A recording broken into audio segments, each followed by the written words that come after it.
قرار چه افتضاحی بشه نمیدونم. افا چرا داری به سمت من؟ درسته. درست. خاک مطمئن با همون دست زدی. نه. حالا یه چیزی نیم. کسی شما یا میزنی؟ هر دو تو با دست خالی نده بچه بیناموس. نمیخوام. من بازی نمیخوام. من کوچیکیم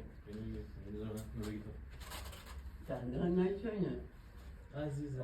اشکال نداره فک من کش دیگه داد فکر مشکل نداره. حالا بگی. ببین عقب نرو. تلویزیون میگم شما که مهم نیست. نه اونجوری حلش نکنیم. امیدوارم هیچ بوکسر این ویدیو رو نبینه. آقا واسش بگم خوشحال شدیم. مرسی. آقا من